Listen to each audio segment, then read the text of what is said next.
Let A be a 4x4 matrix. Suppose that the null space n A of A is this. Then इन चारों में से कौन सा option correct होगा?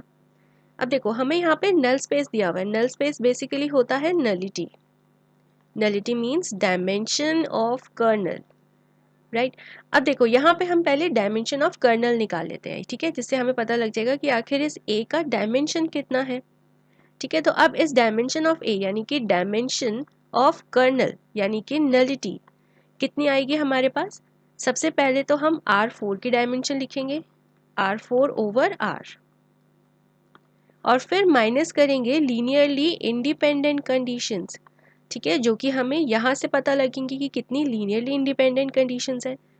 Okay, तो अब देखो R4 ओवर R तो सबको पता होगा 4 होता है इसका dimension, minus linearly independent condition बताने के लिए हमें चेक करना पड़ेगा कि आखिर इनकी रैंक कितनी आ रही है. ठीक है, तो वही जो रैंक होगी that will be linearly independent conditions. ठीक है, यहाँ पे हम जो रैंक बोल रहे हैं वो सिर्फ इन दोनों को कंसिडर करके बोल रहे हैं. ठीक है, ताकि हमें यहाँ पे लीनियरली इंडिपेंडेंट कंडीशंस पता लगे. ठीक है, तो इनको मैट्रिक्स फॉर्म में लिख लेते हैं. अब पहली इक्वेशन है हमारे पास x plus y plus z equal to 0, और हमारे पास ऑर्डर्ड पेयर जिस तरह का दिया हुआ है वो है x Y Z W R4 में. ठीक है, तो हमारे पास मैट्रिक्स फॉर्म में ऐसे लिखेंगे, पहला कॉलम x के coefficient, then y z and then w. ठीक है, तो हमारे पास x का कोफिशिएंट है 1, तो यहाँ पे ऐसे, और ये w 0 क्योंकि यहाँ पे w है ही नहीं, है ना, यहाँ पे w है ही नहीं.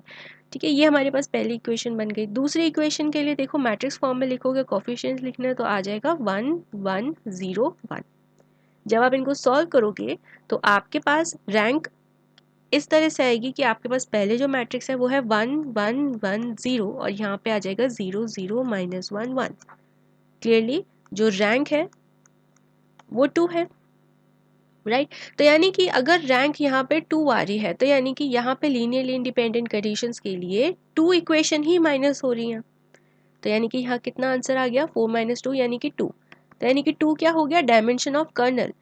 ठीक है, अब जब हम यहाँ पे डायमेंशन ऑफ कर्नल की बात कर रहे हैं दैट मीन्स यहाँ पे डायमेंशन ऑफ ए ही है, तो यानी कि ए का रैंक ही निकाला है हमने. तो जो ए का रैंक है that is dimension of column space also.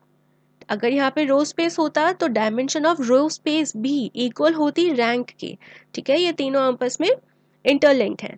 ठीक है, तो यानी कि अब यहाँ पे रैंक है 2 और आपको सी ऑप्शन में तो दिया हुआ है रैंक है 1, तो ये तो कैंसिल हो गया. डायमेंशन ऑफ कॉलम स्पेस यहाँ पे दिया हुआ है 1, तो वो भी गलत हो गया हमारे पास क्योंकि 2 है और ये सिर्फ मैच कर रहा है बी ऑप्शन से, तो अभी तक तो बी ऑप्शन करेक्ट है और ए और सी गलत हो गए. अब डी पार्ट देख लेते हैं.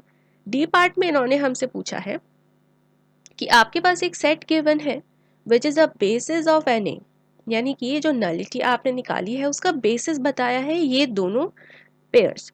ठीक है, अब आप चेक करो क्या ये दोनों सच में बेसिस हैं. तो देखो बेसिस पता लगाने के लिए हमें क्या करना पड़ता है, हमें पाइवट निकालना होता है कि पाइवट कॉलम्स क्या क्या हैं.